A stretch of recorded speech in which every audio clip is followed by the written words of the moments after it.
2 pekan usai banjir dan longsor menghantam Aceh, Sumatera Utara, dan Sumatera Barat, perbaikan sejumlah infrastruktur masih terus dikerjakan. Listrik salah satunya. Pemadaman masih terjadi di sejumlah wilayah. Di Aceh misalnya, warga di Aceh Tamiang, Aceh Utara, Banda Aceh, dan Pidijaya harus bertahan termasuk di malam hari tanpa listrik. Dari tadi pagi sampai sekarang belum hidup. Belum hidup. Jadi aktivitas di rumah bagaimana nih? Ya nggak bisa ngapa-ngapain. Untuk jaringan HP sendiri gimana? Nggak bisa juga. Nggak bisa.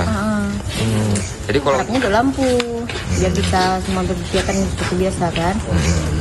Kita semua nggak bisa, air nggak bisa, masak nasi nggak bisa, cas HP, jaringan pun nggak bisa. Menteri SDM Bahlil Lahadalia dan PT PLN minta maaf karena masih ada sejumlah wilayah di Aceh yang belum bisa dialiri listrik. Bahlil juga meminta maaf karena masyarakat terdampak bencana di Aceh, Sumut, dan Sumbar masih belum mendapatkan pelayanan secara maksimal. Sebelumnya, Bahlil menyebut listrik di Aceh sudah menyala hingga 93% saat Presiden Prabowo bertanya tentang pemulihan listrik pasca bencana di Aceh. Saya yakin dan percaya bahwa pasti masih banyak kekurangan. Pasti masih terjadi hal-hal yang tidak pernah kita perkirakan terjadi di lapangan. Karena itu sebagai pemerintah juga ikut prihatin yang sedalam-dalamnya, dan kalau ada yang belum maksimal memberikan pelayanan, kami memohon maaf. Semoga apa yang dilakukan oleh teman-teman tim ini bisa menjadi bagian penting dalam rangka percepatan untuk proses pemulihan kepada saudara-saudara kita yang ada di Aceh. Belum pulihnya infrastruktur juga berimbas pada sulitnya warga mendapatkan makanan. Karena itu, para korban banjir mengandalkan dapur umum.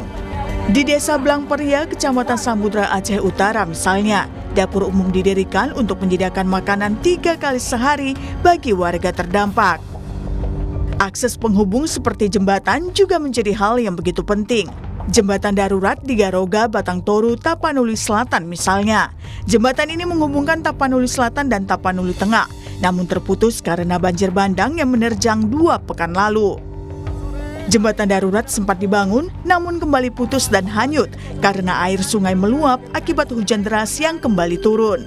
Saat ini jembatan kembali dibangun agar akses Tapanuli Selatan dan Tengah kembali terbuka.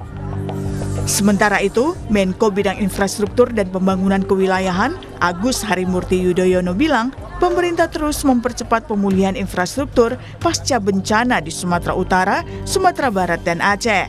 Namun, perlu waktu dan usaha yang tidak mudah. Kita sejak awal memang fokus pada upaya menggelar alat-alat berat. Jadi tahapannya memang demikian.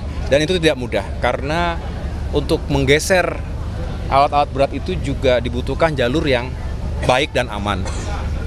Dan itu hancur, rusak. Sehingga tahapan awal tentu kita perbaiki dulu agar alat berat juga bisa segera operasional.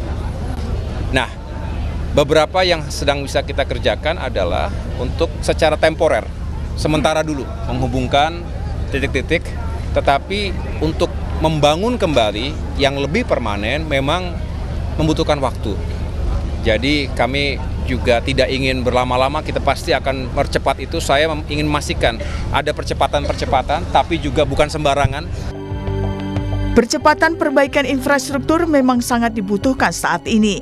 Apalagi bertahan di daerah bencana tidaklah mudah. Tim Liputan, Kompas TV.